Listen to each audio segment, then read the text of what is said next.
गंगाराम पटेल और बुलाखे नाई की कहानी अमानत में खयानत। प्रातः होने पर गंगाराम पटेल और बुलाखे उठे, शौच आदि से निपटे, सामान समेटा और घोड़े पर जीन कसकर अपनी यात्रा पर निकल पड़े। रास्ते में वो एक नगर में उन्होंने दोपहर का भोजन किया और दिन ढलते ढलते एक नए नगर में जा पहुंचे। वहां वे एक धर्मशाला में ठहर गए। नित्य की तरह बुलाखे भोजन का सामान खरीदने के लिए चला गया। वहां उसने लौटती बार जो दृश्य देखा वो उसका रहस्य जानने के लिए बेचैन हो उठा।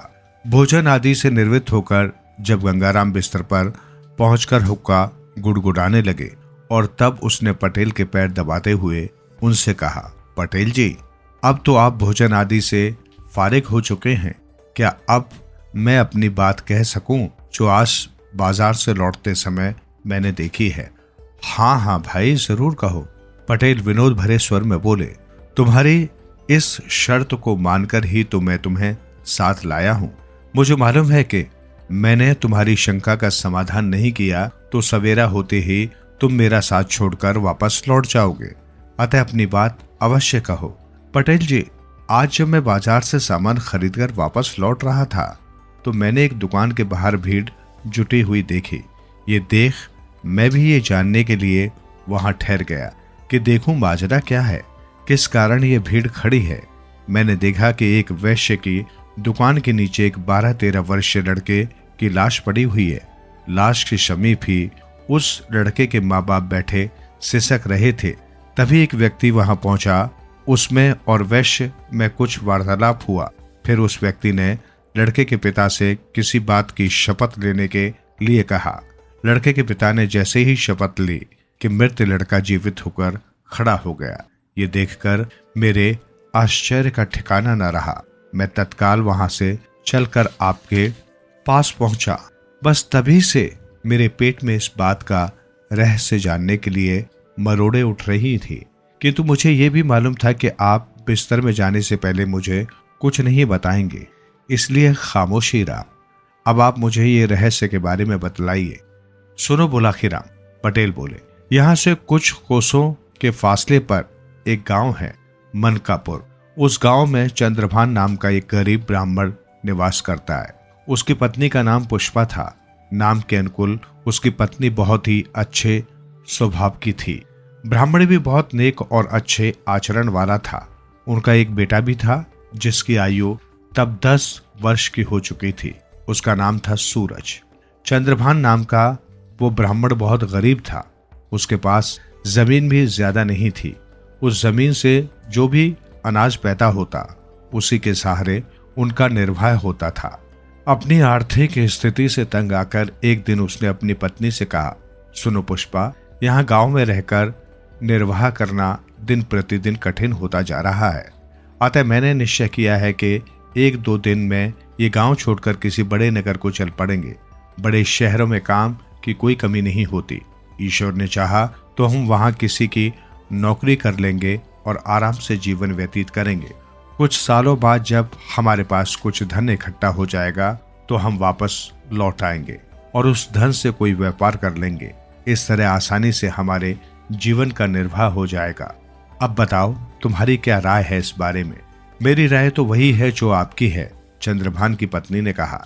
जैसा आपको उचित लगे आप वैसा ही कीजिए, मैं आपके साथ हूं। इस प्रकार विचार करके चंद्रभान अपनी पत्नी और पुत्र को साथ लेकर शहर के लिए चल पड़ा।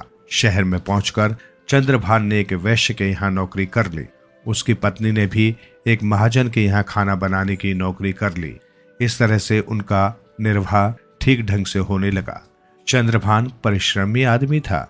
1 साल बाद उसका काम देखकर वैश्य ने उसकी तनख्वाह बढ़ा दी। इस तरह से वो अपने परिवार का भरण पोषण करने के पश्चात कुछ धन भविष्य के लिए बचाने लगा।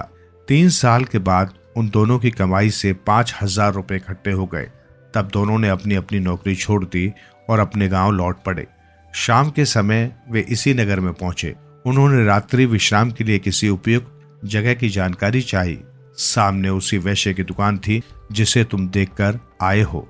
अतः चंद्रभान उसी के पास पहुंचा और बोला, सेठ जी, मैं यहाँ परदेशी हूँ। मेरे साथ मेरा परिवार भी है। मैं रात्रि विश्राम के लिए किसी उपयुक्त जगह की खोज में हूँ।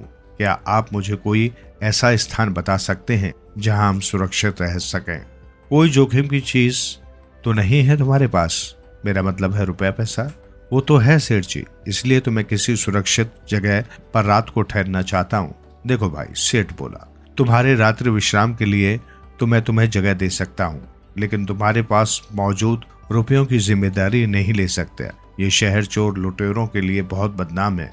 कोई चोर लुटेरा रात में आकर तुमसे तुम्हारा धन छीन ले गया तो मेरी बहुत बदनामी होगी। तुम एक काम करो, तुम्हारे पास जितना धन है वो मेरे पास जमा करा दो। सवेरे जब तुम जाने लगो तो अपना धन वापस ले लेना। ठीक है सेठ जी, आप इस शहर के सम्मानित नागरिक हैं। हमें आप पर पूरा विश्वास है कि आप अमानत में खयानत नहीं करेंगे। मेरे पास 5,000 रुपए हैं, उन्हें आप अपने पास जमा कर लीजिए। सुबह जाने से पहले मैं आपसे अपना रुपया वापस ले लूंगा। ऐसा कहकर चंद्रभान ने अपना पैसा उस वैश्य के पास जमा करवा दिया। वो रात चंद्रभान और उसके परिवार ने सेठ की दुकान के बाहर लगे फट्टों पर सोकर काट ली। प्रातः जब सेठ ने दुकान खोली तो चंद्रभान ने उससे अपना पैसा वापस मांगा। इस पर सेठ की त्योरियां चढ़ गई। उसने तेज आवाज में पूछा, कैसा पैसा? तुमने मुझे कोई पैसा नहीं दिया था। इस पर दोनों में विवाद होने लगा। पड़ोसी और राहगीर जमा हो गए। सेठ के पड़ोसियों ने तब उनका विवाद खत्म करने के लिए चंद्रभान से कहा, देखो भाई, तुम कहते हो कल रात तुमने इनके पास 5,000 रुपए जमा कराए थे, जबकि ये सेठ इस बात से साफ इनकार कर रहा है। अब कौन सच्चा है और कौन झूठा, इसका फैसला तो शपथ लेकर ही किया जा सकता है। क्या तुम अपने इकलौते बेटे की कसम खाकर ये बात कह सकते हो कि तुमने रात इस सेठ के पास 5,000 रुपए जमा कराए थे? बिल्कुल कह सकता हूँ, चंद्रभान बोला। जो बात सच है उसके लिए मैं कैसी भी शपथ लेने के लिए तैयार हूँ। क्यों सेठ, क्या तुम्हें भी ये बात मंजूर है? बिल्कुल मंजूर है, सेठ बोला। न्यायकर्ताओं ने जब चंद्रभान से उसके बेटे के सिर पर हाथ रखकर ये कसम खाने के लिए कहा था कि यदि उसकी शपथ झूठी हो तो तत्काल उसके बेटे की मृत्यु हो जाए। बुलाखे पटेल ने आगे कहा, किस्मत का खेल देखो। जैसे ही चंद्रभान ने अपने बेटे चंद्रदेव के सिर पर हाथ रखकर ये शपथ ली कि तत्काल उसके बेटे की मौत हो गई। झूठा होते हुए भी उस सेठ के चेहरे पर विजय के भाव छलक उठे। चंद्रभान और उसकी पत्नी सन्न रह गए। वहां उपस्थित भीड़ और न्यायकर्ताओं ने चंद्रभान को बहुत लानत मलानतें दी क्योंकि वो झूठा साबित हो गया था। पुष्पा की हालत ऐसी हो गई जैसे भरे बाजार में उसे किसी ने नंगा कर दिया हो। पति पत्नी दोनों ही सिसक रहे थे और उनका भीड़ मजाक उड़ा रही थी। तभी उस भीड़ में से निकलकर एक आदमी चंद्रभान के पास पहुंचा। उसने उससे कहा, देखो दोस्त, असली किस्सा क्या है तो मुझे सच्ची बात बताओ। क्या वास्तव में तुमने इस सेठ को 5,000 रुपए जमा करने के लिए दिए थे? चंद्रभान बोला, ये बात मैं कई बार दोहरा चुका हूँ, लेकिन किसी को विश्वास नहीं हो रहा। उल्टा सभी लोग मुझे ये बेईमान कह रहे हैं। तब एक बार तुम मेरे सामने अपने लड़के की शपथ लेकर ये बात दोहरा कर कहो कि मेरी बात बिल्कुल सही है। मैंने सेठ के पास अपने 5,000 रुपए जमा कराए थे। यदि तुम्हारी बात सत्य निकली तो तुम्हारा मृत बेटा भी जीवित होकर उठ खड़ा होगा। फिर उस आदमी ने सेठ से कहा, क्यों सेठ, तुम्हें मंजूर है ये बात? बिल्कुल मंजूर है। भला मुझे क्या ऐतराज हो सकता है? लेकिन ये आदमी झूठा है, इसका झूठ साबित हो चुका है। बेटे की शपथ लेने के बाद इसने झूठ बोला, इसलिए तो इसके बेटे की मौत हो गई है। बेशक बेशक, वो व्यक्ति बोला, पर अगर इस बार शपथ लेने के बाद इसका बेटा जीवित हो जाए, उस सूरत में तुम्हें इसे 5 नहीं 10,000 रुपए वापस करने होंगे। बोलो मंजूर है? कहा तो मुझे इसका चैलेंज मंजूर है, सेठ ने कह दिया। उस व्यक्ति के कहने पर चंद्रभान ने अपने मृत बेटे की शपथ लेकर अपनी बात दोहरा दी। शपथ लेते ही एक चमत्कार हो गया। चंद्रभान का मृत बेटा जीवित होकर उठ बैठा। सारी भीड़ ये देखकर हैरान रह गई। तब सेठ को वादे के अनुसार चंद्रभान को 5 की जगह 10,000 रुपए लौटाने पड़े। इतनी कहानी सुनाकर गंगाराम पटेल ने कहा, बुलाखे, औरों की तरह तुझे भी इस बात पर जरूर आश्चर्य हो रहा होगा कि आखिर वो व्यक्ति था कौन जिसने न सिर्फ चंद्रभान के बेटे सूरज को जीवित किया, अपितु जिसने सेठ से उसे 2 गुना धन वापस दिलवाया।